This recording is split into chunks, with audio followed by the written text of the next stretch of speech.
தாமும் பகர்வரேல்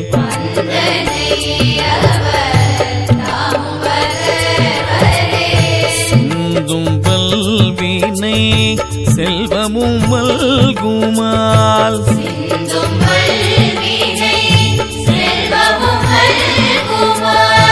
சிந்தும் பல்வினை செல்வமும் மல்குமால்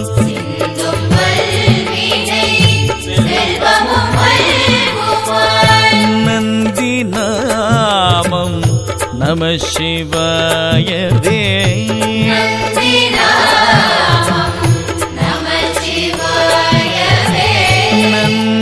நாமம் நம சிவாயவே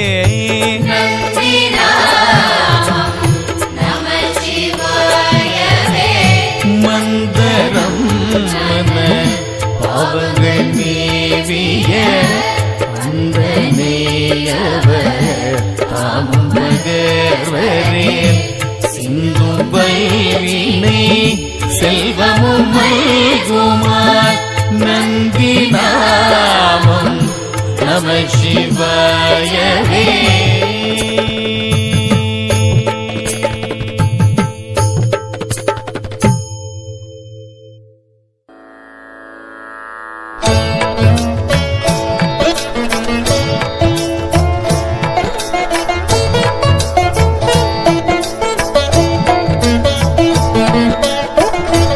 மங்கையர்க்கரசி வளவர் கோன் பாவை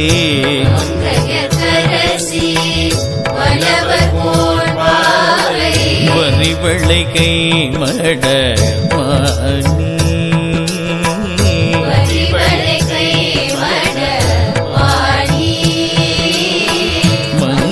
மங்கையர்க்கரசி வளவர் கோன் பாவை வரிவளை கை மட மாணி பங்கைய செல்வி பாண்டிமாதேவி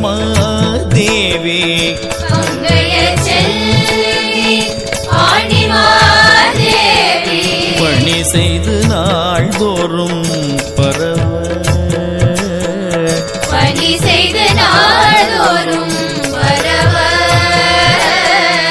பங்கைய செல்வி பாண்டிமாதேவி பணி செய்து நாள்தோறும் பரவ பொங்கழல் உருவன் பூத நாயகன்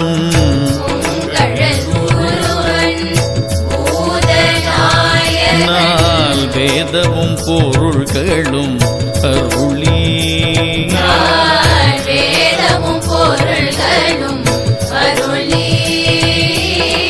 பொங்கழல் உருவன் பூத நாயகன் நாள் வேதமும் பொருள்களும் அருளி அங்கையர்கண்ணி தன்னொடும் அமர்ந்த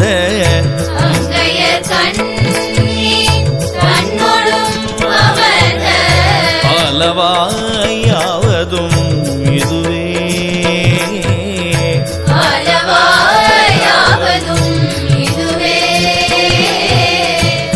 அங்கையர்கண்ணி தன்னொடும் அமர்ந்த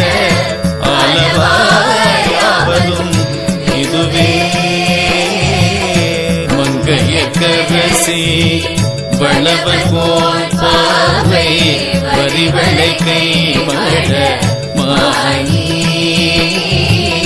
பங்கைய செல்வி பாண்டிமாதேவி பணி செய்து நாள்தோறும் பரவ பொங்கழல் உருவன் பூத நாயகன் நாள் வேதமும் பொருள்களும் அருளி அங்கையர்கண்ணி தன்னொடும் அமர்ந்த அளவாயாவதும் இதுவே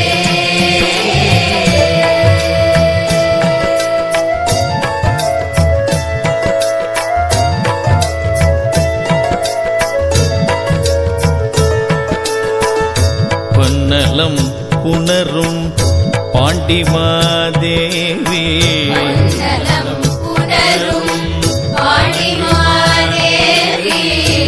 குலச்சிறை என்னும் இவர் பணியும்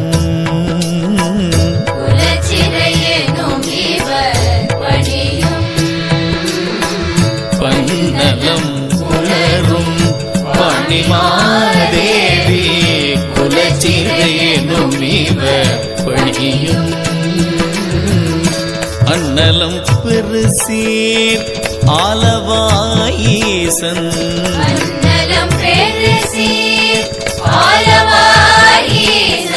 திருவடியாங்கவை போற்றி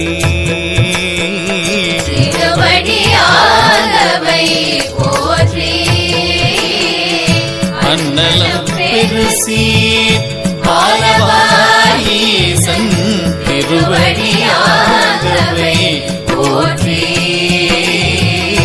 கண்ணலம் பெரிய சிவாய நம. சாமி உங்கள் பேர் சாமி? சாமி என் பேர் தினேஷுங்க. சாமி இந்த ஸ்தலத்துடைய வரலாறு அப்புறமா வந்து இந்த அன்னதானம் பண்ணாக்கா என்ன பலன் இருக்குதுன்னுட்டு கொஞ்சம் சொல்கிறீங்களா சாமி? இந்த ஸ்தலத்தோட வரலாறு பார்த்திங்கன்னா இதுதான் சிவன் மலை. இந்த மலை தோன்றி 250 கோடி வருஷம் ஆச்சுன்னு சொல்லி ஒரு ரிசர்ச்சில் சொல்லியிருக்காங்க. இந்த மலையில் தான் சிவன் குடியிருக்கிறாரு, லிங்கமாக குடியிருக்கிறாரு. இந்த மலையை சுற்றி பார்த்திங்கன்னா 16 நந்தீஸ்வரர் இருக்காங்க. ஒவ்வொரு நந்தீஸ்வரரும் சிவபெருமானோட வாகனம். நம்ம இந்த யுகத்துக்கு சிவபெருமானை வந்து அண்ணாமலையாரை வழிபடுறோம், அண்ணாமலை உண்ணாமலையை வழிபடுறோம். நம்ம இந்த மலையை சுத்த என்ன ஆகுனா நம்மளோட கர்மங்கள்லாம் கழியும், நம்மளோட ஆன்மா புண்ணியத்தை நோக்கி போகும். அந்த சிவபெருமானை நோக்கி அந்த ஆன்மா போச்சுன்னா அந்த ஆன்மாவுக்கு வந்து மோட்சத்தை கொடுப்பார் சிவபெருமான். அப்புறம் இன்னொன்று பார்த்திங்கன்னா அஷ்டலிங்கங்கள்லாம் இருக்கிறாங்க இங்கே. இந்திரலிங்கம், அக்னிலிங்கம், யமலிங்கம், இவங்களாம் இந்த மாதிரி பார்த்திங்கன்னா ஒரு 10 லிங்கம் இருக்காங்க. இவங்க எல்லாத்தையும் கும்பிட்டிங்கன்னா இவங்க எல்லாத்தோட அருளும் கிடைக்கும். இந்திரனோட அருளும் கிடைக்கும், யம ஈசனோட அருளும் கிடைக்கும், நிருதி ஈசனோட அருளும் கிடைக்கும், எல்லா குபேர ஈசன் எல்லாத்தோட அருளும் கிடைக்கும். இவங்க எல்லாருமே சிவபெருமானோட மறு அவதாரங்கள் எடுத்து இங்கே பூமியில் தோன்றினாங்க. சாமி இப்போ இந்த அன்னதானத்துலேருந்து ஏன்னா இது பலன் இருக்குது, ஏன்னா எல்லாருமே இந்த டொனேஷன் எல்லாம் பண்ணி நாங்கள் எடுத்துன்னு வந்து இங்கே எல்லாம் பண்ணின்னு இதுடைய பலனினா ஐயா அன்னதான பிரபும்பாங்க. சிவபெருமானோட மறுபேர் அன்னதான பிரபு. அந்த அன்னதான பிரபுவுக்கு நம்ம எல்லாம் அன்னதான சேவை செய்ய நம்மளோட கர்மாக்கள் கழியும். இன்னொன்று பார்த்திங்கன்னா அன்னம் இடுறதுல வந்து சிவனடியார்களுக்கு அன்னம் இட்டால் அந்த யம தர்மராஜனே நம்மளை வணங்குவாராம். அந்த ஒரு அன்னதானத்துக்கு அவ்வளோ ஒரு சக்தி இருக்குது. நம்மளோட கருட புராணத்திலே சொல்லியிருப்பாங்க, சிவனடியாருக்கு தர்மம் செய்தால் கோடி புண்ணியமும். நம்ம ஒரு கும்பாபிஷேகம் பண்ணுறதை விட, கலசத்தில் கும்பாபிஷேகம் பண்ணுற புண்ணியத்தை விட ஒரு சிவனடியாருக்கு ஒரு வயிறார நீங்கள் சோறு போட்டு அவர் வாயிலேருந்து நல்லா இருப்பீங்க அப்படின்னு வாழ்த்தினார்னா அதை விட புண்ணியம் இந்த உலகத்தில் எதுவுமே கிடையாது. அது நீங்கள் அந்த சிவனுக்கே உணவளித்த மாதிரி. சிவனே வந்து மணி ரூபத்தில் வந்து சாப்பிடுவார். நம்ம தெரியாது யார் ரூபத்தில் வருவான்னு தெரியாது. ருத்ராஜம் போட்டு ஏதோ ஒரு ரூபத்தில் வருவார், வந்து சாப்பிட்டு போவார். ரொம்ப நன்றி ஐயா. ஆழியுள் ஞான சம்பந்தன் செந்தமிழ் இதை கொண்டு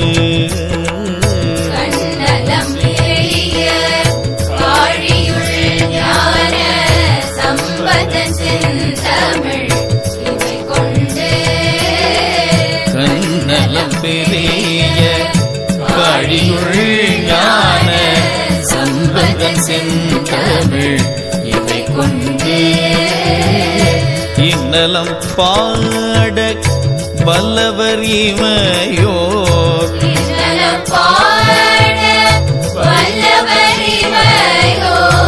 ஏத்த வீற்றிருப்பவர் இனிதே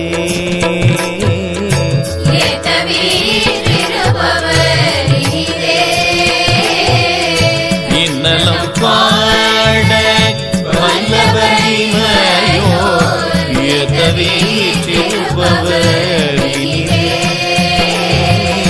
பன்னலம் புணரும் பாண்டிமாதேவி குலச்சிறையனும் இவர் பணியும் அன்னலம் பெருசீர் ஆலவாயீசன் திருவடியாங்கவை போற்றி கண்ணலம் பெரிய காழியுள் ஞான சம்பந்தம் செந்தமிழ் இவை கொண்டு இன்னலம் பாட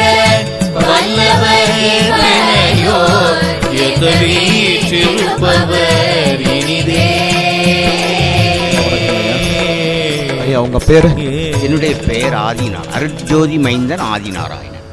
ஏன் இந்த ஸ்தலத்தோடைய மகிமை என்ன, இந்த அன்னதானத்தோடைய மகிமை என்ன, இதால் என்னென்ன ஒரு இது இருக்குது நம்மளுக்கு என்றால், இந்த திருவண்ணாமலை புனித பூமியிலே இந்த உடலையும் உள்ளத்தையும் பேணும் ஒரு அற்புத பூமி, மனதை ஒருநிலைப்படுத்தும் ஒரு ஞான பூமி.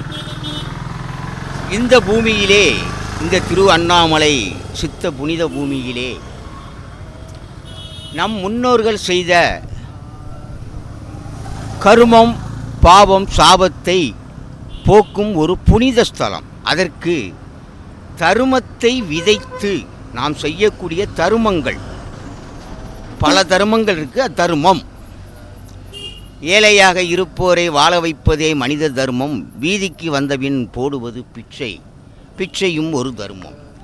அதுபோல அடியார்கள், சித்தர்கள், ஞானிகள், மகான்கள், பண்டாரம், பரதேசி, சந்நியாசி, சாதுக்கள், சிவனடியார்கள் என்று நிறைந்திருக்கின்ற பூமியிலே கருமங்கள் பாவங்கள் சாபங்கள் போக்கப்படுகிறது. அப்போ இந்த பூமிக்கு வரக்கூடிய பக்தர்கள், திரு அண்ணாமலை புனித பூமியை நோக்கி வரக்கூடிய மக்கள் இங்கே வரும்போது அவர்களால் இயன்ற ஒரு தருமத்தை விதைத்து விதைக்க இந்த முன்னோர்கள் செய்த கருமம் பாவம் சாபம் எல்லாம் ஒழிகிறதையா, ஒளிந்து நாம் தருமத்தில் வளர்கிறோம். அதாவது கருமத்துக்கு மருந்தே தர்மந்தான். அதற்கு நிகரான ஒரு மருந்து இல்லவே இல்லை, இந்த உலகத்திலே இல்லை. தருமந்தான். அந்த தருமத்தை விதைத்து நீ தருமனாக வளர வேண்டும், நீ புனிதனாக வளர வேண்டும், நீ மனித தர்மத்தோடு வாழ வேண்டும். அப்படி என்று ஒரு நல்ல ஒரு மனப்பக்குவத்தை நம்மை சிந்திக்க தூண்டும் ஒரு அற்புத ஞான அறிவை கொடுக்கக்கூடிய ஒரு புனித பூமி. அடுத்தால இந்த பூமியிலே இந்த 14 கிலோமீட்டர் நாம் வலம் வரும்போது, கிரிவலம் வரும்போது உடல் அசைவு நமக்கு நன்றாக கிடைக்கிறது. அந்த உடல் அசைவிலே, உடல் உள் உறுப்பிலே இருக்கக்கூடிய அந்த கழிவுகள் வெளியேற்றப்படுகிறது. உடல் உறுப்புக்கு ஒரு நோய் உண்டு. இந்த நோயும் உடல் உறுப்புகளே கழிவுகள் தேங்கிவிட்டால் அங்கே வைரஸ் கிருமி உருவாகிவிடும். கழிவுகள் இருக்கக்கூடாது.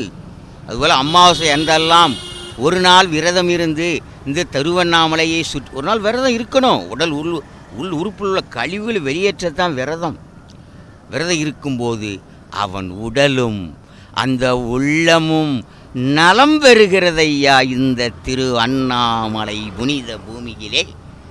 அடுத்து சொன்னீர்கள் அன்னதானம். அன்னதானம், இன்று நாம் அதை அன்னதானம் என்று சொல்லுகிறோம். இன்று அதை இது பின்னாளில் உணவு கிடைக்காத போதுதான் தெரியும் இந்த அன்னதானத்தின் மகிமை உயிர் தானமாக மாறும். இன்றைக்கு இங்கே இருக்கிற சாது சனி அத்தனை நிறைந்திருக்க காரணம் என்ன? இந்த திருவண்ணாமலை புனித பூமியை மனதை பக்குவப்படுத்தும் ஒரு பூமியாகவும் தர்ம பூமியாகவும் சோறு கொடுக்கும் ஒரு சொர்க்க பூமி இந்த திரு அண்ணாமலை. சோறு கிடைக்கும் வரைதான் வாழ்க்கை சொர்க்கம். சோறு கிடைக்கவில்லை என்றால் என்னையா? மரணம் ஐயா, செத்துப்போவோம் ஐயா. இந்த உலகத்தில் உயிர் வாழ முடியாது. அப்போ சோறு உயிர் தானம். அந்த தானத்தை கொடுப்பவர்களுக்கு, அந்த வாரிசுகளுக்கு என்று உணவுக்கு பற்றாக்குறையே வராது. ஏன்னா உயிர் தானம் இல்லையா இது? நம் உயிரை கொடுக்கக்கூடிய, உயிரை காக்கக்கூடிய, அதுமாதிரி பிறந்த குழந்தைக்கு பால் என்று ஒன்று கொடுக்காவிட்டால் அந்த குழந்தை என்ன ஆகும் ஐயா? என்ன ஆகும்? இறந்து போகும் ஐயா. அப்போ ஆத்மா அந்த குழந்தையாக பிறந்தவுடன் குழந்தைக்கு ஆத்மா எங்கே இருக்கு? பாலில் இருக்கு. இன்று நாம் வளர்ந்து பெரியவர்களாகிவிட்டோம். இன்று சோறு இட்லி புரோட்டா பூரி என்று திங்கிறோம். அதுதான் நமக்கு ஆத்மா. அதற்குள் தான் இருக்கு ஆத்மா. அதே மாதிரி நான் நிறைய பேர் சிறுவலேன், சோறு இல்லாமல் இருந்து வார். திருவண்ணாமலைக்கு வந்து 3 நாள் பட்டினி, முழுமையான பட்டினி இரு. ஆத்மா எங்கே இருக்குன்னு தெரியும். உன் உடம்புக்கு ஆத்மா, அந்த உயிர் துடிப்பு எங்கே இருக்கு என்பதை உன் மனம் அறியும். ஆண்டவனையும் அறிவாய். அப்போ சோத்தில் இருக்கு ஆத்மா. அந்த ஆத்மாவை, அந்த உயிரை தானமாக, தர்மமாக இந்த மக்களுக்கு யார் யாரெல்லாம் கொடுக்கிறார்களோ அவர்களெல்லாம் புனிதர்கள். ஏன்னா இன்றைக்கு ₹1 கூட தர்மமாக எடுத்து கொடுக்கணுன்னா கூட யோசிக்கிற இந்த ஒரு காலத்திலே இன்றைக்கு ஒரு தான தர்மம், அன்னதானம் இதெல்லாம் கொடுக்கணுன்னா சும்மா எளிதல்ல.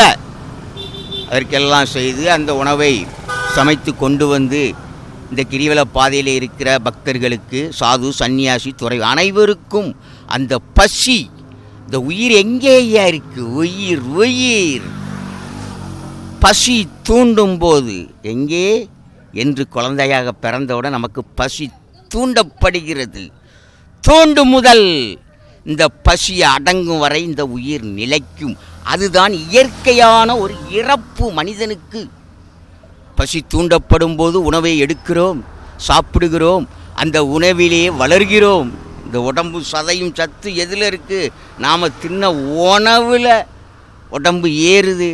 அடுத்தால குழந்தை பருவம், குமரன், கிழவன், ஓய்வு காலம், அறுவடை காலம் என்று ஒன்று வரும்போது, அந்த வயோதிகம் வரும்போது இந்த பசி அடங்குகிறது.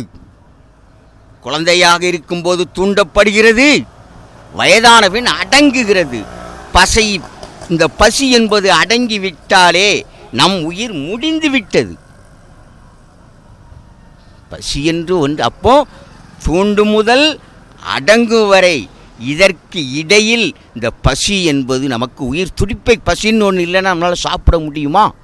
தூண்டு முதல் அடங்கும் வரையே இந்த மனிதனின் உயிர் துடிப்பு இயற்கையான இறப்பு. அதுபோல இந்த அன்னதானத்தை கொடுக்க வேண்டும். இன்று விளை நிலங்களை எல்லாம் அழித்து கொண்டிருக்கிறார்கள். நமக்கு உயிர் நாடியாக நமக்கு உணவு கொடுக்கக்கூடிய அந்த விவசாய நிலம், பசுமை நிலத்தை எல்லாம் கட்டடம் கட்டி கொண்டு இருக்கிறான். அதற்கும் ஒரு விடை சொல்லுகிறார் இறைவன்.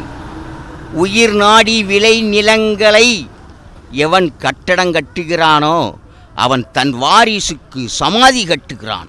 என்ன கட்டுறானா? சமாதி கட்டிட்டு இருக்கான். ஐயா, இந்த பூமியிலேயே படைக்கப்பட்ட உயிர்களுக்கு எதுவரை இந்த உணவு கிடைக்குமோ அதுவரை உயிர் நிலைக்கும். எந்த உயிரினத்துக்கு இறை கிடைக்கவில்லையோ அந்த உயிரினத்துக்கு உயிர் இல்லை. இன்று ஏகப்பட்ட இந்த உலகத்திலே படைக்கப்பட்ட உயிரினங்கள், பல உயிரினங்கள் அழிந்து கொண்டிருக்கிறது.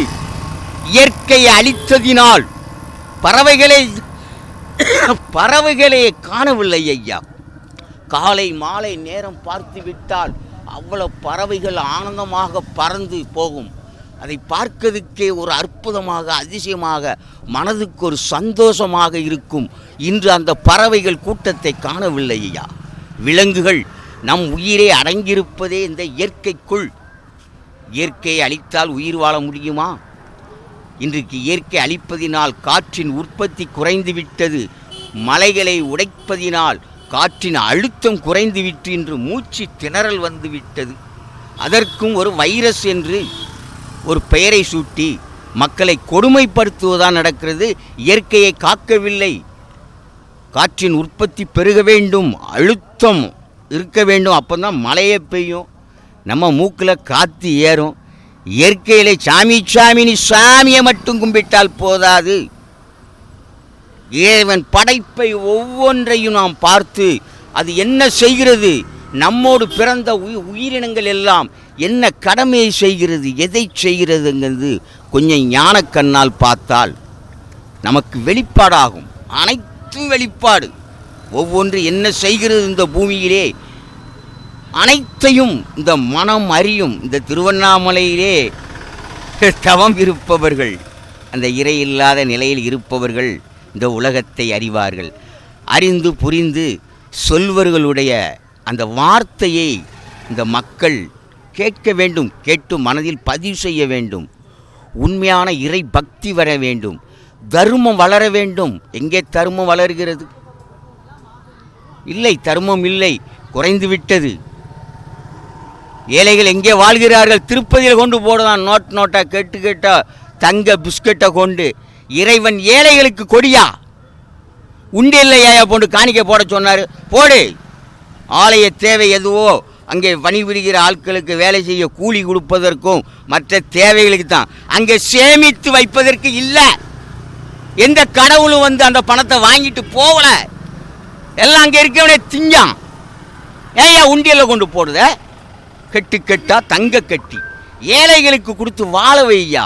ஏழைகள் இன்னைக்கு கண்ணீர் விட்டுக்கிட்டு இருக்கான் ஐயா. நிறைய பேர் பையில் பணம் இல்லாமல், வாழ வசதி இல்லாமல் என்ன நடந்துகிட்டு இருக்கு இன்னைக்கு நாட்டில்? ஆன்மீகம் என்ற பேரில் தர்மத்தை வளர்க்காமல் இன்னைக்கு சூனியத்தை வளர்த்து கொண்டு இருக்கிறாங்க. ஏழைகள் வாழ வழி இல்லை, செத்துக்கிட்டு இருக்கான ஏகப்பட்ட ஏழைகள். இறைவன் எல்லோரும் சிரிப்பிலும் இறைவனை காண வேண்டும் என்கிறார். காண விடுறான அன்னைக்கு மனிதனாக பிறப்பவன் மனித தர்மத்தோடு வாழ வேணும். நாட்டையும் காக்க வேண்டும், நாட்டு மக்களையும் காக்க வேண்டும், பொது சொத்தையும் காக்க வேண்டும், மக்கள் வாழ்வாதாரத்தை காக்க வேண்டும். மனிதனின் உயிர்நிலை எங்கே இருக்குது? விளை நிலத்திலேயும் குளத்திலேயும் குட்டையிலையும் இருக்குது. அங்கே நீர் தேங்கி இருந்து அங்கே விவசாயம் என்று ஒன்று நடக்கவில்லை என்றால் யாராவது சோத்தில் கால் வைக்க முடியுமாயா? சாப்பிட முடியுமா? பசி. இன்றைக்கு பார்த்தா இன்றைக்கு இறைவன் நிறையா கொடுத்து கொண்டு இருக்கிறார். இன்று நாம் சாப்பிடுகிறோம். சாப்பிட்டாலும் இன்னும் சில இடங்களில் உணவு கிடைக்கவில்லை என்ற செய்தியை நாம் அறிகிறோம். அப்போ சோறு எத்தனை அதுக்காண்டி விளை நிலங்களை அழித்து அங்கே தொழிற்சாலை கட்டணும், ஏர்போர்ட் கட்டணும். ஏர்போர்ட் சோறு போடுமாயா? 20 கிராமங்களை அழிச்சு நீ அங்கே ஒரு ஏர்போர்ட்டை கட்டினால் உணவு இல்லாத பற்றாக்குறை நாள் வரும்போது அங்கே பசி ஆற்ற அந்த மக்களுக்கு அந்த ஏர்போர்ட் சோறு போடுமா? அந்த தொழிற்சாலை சோறு போடுமா? இன்றைக்கு மற்ற உயிரினங்கள் ஆடு மாடு மேயக்கூடிய அந்த மேய்ச்சல் நிலமெல்லாம் சோழி முடிஞ்சு போச்சு. இன்னைக்கு நிலம் இல்லை, இன்னைக்கு ரோட்டில் மேய்தான். அதை பிடிச்சு கொண்டு முனிசிபாலிட்டிக்காரன் உள்ள ஒன்று கட்டிக்கிட்டு இருக்கான். இன்னைக்கு காட்டில் மேய இடம்லாம் ரோட்டுக்கு தானே வரும். அது போடக்கூடிய அந்த கழிவு, அந்த சாணம், ஆடு மாடு பறவைகள் இன்றைக்கு இந்த காடுகளிலே போடக்கூடிய அந்த சாணத்திலே இந்த இயற்கை உயிர் வாழ்ந்து கொண்டு இருக்கிறது. இயற்கை கொடுக்கிற அந்த இரையை தின்றுவிட்டு இதர் கொடுக்கும் அந்த எரு உரம், இன்றைக்கு இயற்கை உரம், இன்றைக்கி அந்த உரத்தை கொடுக்கக்கூட இந்த ஆடு மாடுகள் மேய்ச்சல் நிலத்தெல்லாம் அழிச்சிட்டான். இன்று மனிதனே மிருகங்களை அழித்து கொண்டிருக்கிறான். அடுத்து இந்த மனிதனின் வாழ்வுக்கும் அழிவை உண்டு பண்ணிக்கிட்டு மனிதனை இருக்கிறான். விளை நிலங்களை அழித்து கொண்டு நம் உணவில்தான் நம் ஆத்மா உயிர் ஓட்டமே இருக்கிறது என்பதை அறியாமல் விளை நிலத்தை அழித்து கொண்டு இருக்கிறான். பணம் கொடுத்தும் இன்றைக்கு பணத்துக்காக வேண்டி விளை நிலங்களை அழித்து கொண்டு இருக்கிறான். பின்னாளில் பணம் கொடுத்தும் உணவு சோறு கிடைக்கவில்லை என்றால் வீடே சமாதியாகிவிடும். நிச்சயம் ஆகும். அங்கே பறவைகளும் மிருகங்களும் குடிகொண்டுவிடும். கார் இருக்கும், பங்களா இருக்கும், கட்டுக்கட்டாக பணம் இருக்கும், பல வகை அடுப்பு இருக்கும், சோறு பொங்க. ஆனால் நாம் சமைத்து தின்பதற்கு அரிசி பருப்பு அதன் தேவையான மசாலா பொருட்கள் கிடைக்குமானா கிடைக்காது. நீ விளை நிலத்தை இப்பவுமே அழிச்சுன அப்படின்னால எங்கேயா கிடைக்கும்? விளை நிலத்தை அழிச்சுக்கிட்டே இருக்க, இங்கே ஜனத்தொகை கூடிக்கிட்டே இருக்கு. இந்தியாவில் 37 கோடி மக்கள் முன்னால் இருந்தானா, இன்னைக்கு 140 கோடி மக்கள் இருக்கான். இன்னைக்கு 140 நாட்டுக்கு அரிசி அனுப்பிக்கிட்டு இருக்கானா. இதே விளை நிலங்களை அழித்து கொண்டே இருந்தா இந்த நாட்டுக்கே அரிசி இல்லாமல் போயிரும் ஐயா. விளை நிலங்கள் காக்கப்பட வேண்டும். இதை யாருமே கண்டுக்கல. சோத்தை திங்கிறதுல தான் 3 நேரத்துக்கு நான் திங்கிறதுல தான் குறியா இருக்கான. இதுதான் நம் உயிர் நிலங்களை காக்க வேண்டும் என்பது இல்லை. இந்த விவசாயிகள் போராட்டம் பண்ணுகிறார்கள், விளை நிலத்தை காக்க வேண்டும் என்று. அவர்களோடு சேர்ந்து இந்த சோத்தை திங்கவன் அத்தனை பேரும் போராட்டம் பண்ணணுயா. பண்ணாதான் அந்த அரசியல்வாதிகளுக்கு மனசுல பதியும். பாவம் அந்த அப்பாவிகள், அந்த ஏழை மக்கள் விவசாயிகள் இன்றைக்கு போராட்டம் பண்ணுறாங்க. அவர்களையும் பிடித்து கொண்டு கொண்ட சட்டத்தில் உள்ள போடுறான் ஐயா. இன்னைக்கு உள்ளே இருக்க தேவையில்லாத சின்ன சின்ன சிவமூலிகை, இந்த புகையில, இந்த இயற்கை மது, இப்படி இதை விற்றவனை தூக்கி கொண்டு உள்ளே போட்டுட்டு இருக்கான் ஐயா. இன்றைக்கி நாட்டிலே முழுக்க முழுக்க சாராய கடை நடத்தி கொண்டு மக்களை கொண்டுட்டு இருக்கான், அவனை தூக்கி உள்ளே போடலை. இன்னுக்கும் பொது சொத்தை கொள்ளையடிச்சுக்கிட்டு நாட்டில் எவ்வளவோ அக்கிரமம் பண்ணிவிட்டு ரவுடித்தனம் பண்ணிட்டு எல்லாமோ பண்ணிட்டு கோடி கோடியாக சொத்தை குமிச்சு வச்சுக்கிட்டு இன்றைக்கி நாட்டில் எத்தனை பேரை போட்டிருக்கான், அவனை தூக்கி உள்ளே போடலை. அப்போ உள்ளே இருக்கிறவன் வெளியே இருக்க வேண்டியவன், வெளியே நிறைய பேருக்கு அன்றைக்கி உள்ளே இருக்க வேண்டியவன் அப்பாவிகளை தூக்கி உள்ளே போட்டு இன்றைக்கி கண்டிச்சுக்கிட்டு இருக்கான் ஐயா. என்ன நாட்டில் என்ன நடக்கு? உண்மையான ஆன்மீகம் மலர வேண்டும், உண்மையான அரசாட்சி மலர வேண்டும். உண்மையான ஆன்மீகமும் அரசும் நாட்டின் இரு கண்கள். அதை பேணி காக்க வேண்டியது அரசியல்வாதிகளும் ஆன்மீகவாதிகளும். இன்றைக்கு அந்த வாதிகளெல்லாம் வேறு விதமாக இருக்காங்க ஐயா. மக்கள் மேலே பற்றுதல் இருக்கிற மாதிரி நடிக்கிறாங்க ஐயா. நடிப்பு தான். நடிச்சுட்டு நாட்டின் பொருளாதாரத்துக்கு வெட்டு வைத்து இலவச பல திட்டங்கள் போட்டு ஓட்டு வாங்கிட்டு இருக்கான் அந்த அரசியல்வாதி. அவனுக்கு இவனை ஓட்டு போட்டுக்கிட்டு இருக்கான் ஐயா. இன்னைக்கு விளைநிலம் என்ன துடிக்குது ஐயா மனம். நான் பேருவன் செத்து போயிடுவானு கொஞ்ச நாளில். இன்னும் இறைவன் படைத்த உலகம் அழியும் உலகத்தை படைக்கவில்லை. எவனுக்கு உணவு கிடைக்கல அவன் அழிஞ்சு போவான். அதை காக்க வேண்டும், காக்க வேண்டும். எல்லோரும் இறையாண்மையோடு வாழ வேண்டும், இறைவனின் நீதியின் போதனைப்படி வாழ வேண்டும். வேஷத்தை போட்டு சும்மா சாமி சாமின்னு நடித்தா மட்டும் போதாது. இந்த உள்ளத்தில் இறைவனை பூஜிக்க வேண்டும், உயிர்களை நேசிக்க வேண்டும். மனிதனாக பிறப்பவன் மனித தர்மத்தோடு மனசாட்சியோடு வாழ வேண்டும். ஜெய் மாதா. நன்றிங்க ஐயா, ரொம்ப நன்றிங்க ஐயா. அரோகரா. உண்ணாமலை அண்ணாமலையாருக்கு அரோகரா. உண்ணாமலை அம்மைக்கு அரோகரா. இறைவன் என்றும் உன்னோடு, உன் மனதோடு, உன் அறிவோடு, உணர்வோடு கலந்த கலவைதான் ஐயா கடவுள். இறைவன் விண்ணிலே ஜோதியாகவும் இந்த மண்ணிலே பல ரூப அடையாள சின்னமாகவும் பொம்மையாக தான் ஐயா இருக்கார் கடவுள். இறைவனை நினைத்து வணங்கி இந்த தருமங்களை செய்வதற்கு இன்னும் அறியவில்லை கடவுளை மனிதன். இறைவனை அறிய வேண்டும். இறைவனின் ஒளியிலே வாழ்ந்து கொண்டு இறைவனுக்கு விரோதமாக நாம் வாழக்கூடாது. நம்மளால் இயன்ற தர்மங்களை ஏழை எளிய மக்களுக்கு கொடுக்க வேண்டும். அதுபோல தானத்திலே சிறந்தது உயிர் தானம். உயிர்களை காக்கும் தானத்தையும் எல்லோரும் செய்ய வேண்டும். அன்று வள்ளலார் முதல் இன்றும் எத்தனையோ ஞானிகள், மகான்கள், யோகிகள் தோன்றினாலும் அவர்கள் தோன்றியது முதல் அவர்கள் இந்த மக்களுக்கு கொடுத்தது உணவு, சாப்பாடு, சோறு. இதைத்தான் கொடுத்து அவர்கள் தேவைகளை பூர்த்தி செய்தார்கள். அது என்றும் குறைவில்லாமல் எல்லா உயிரும், இறைவன் படைத்த உயிர்கள் எல்லா உயிரும் இன்புற்று வாழ வேண்டும். என்னாலும் அன்னமும் தண்ணியும் குறைவில்லாமல் எல்லா உயிரும் வாழ இறைவன் அருள் புரிய வேண்டும். God bless you. உங்கள் தோழன் அருட்ஜோதி மைந்தன். God bless you. நன்றி சாமி, நன்றி.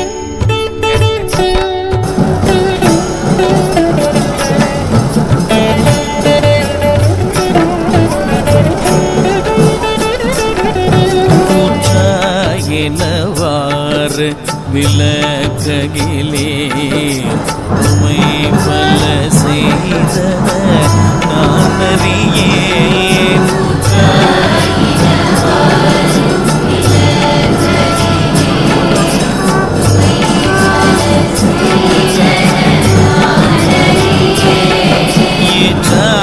ஏற்றாயடிக்கே இரவும் பகலும்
அதிகம் கடில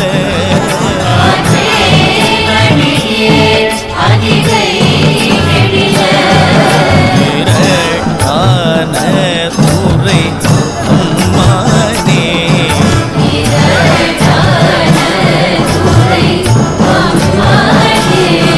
தோற்றாக என் வயிற்றின் அகம்படியே அதோடு உடனடி ஆற்றே நடியே அலிகை கடில துறை அம்மானே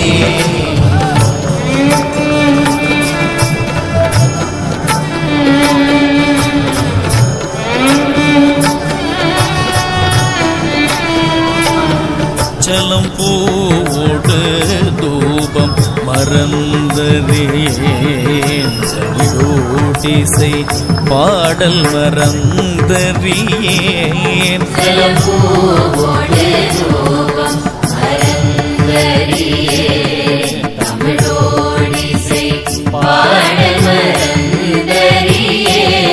நலம் தீங்கிலும் உன்னை மறந்தறியேன்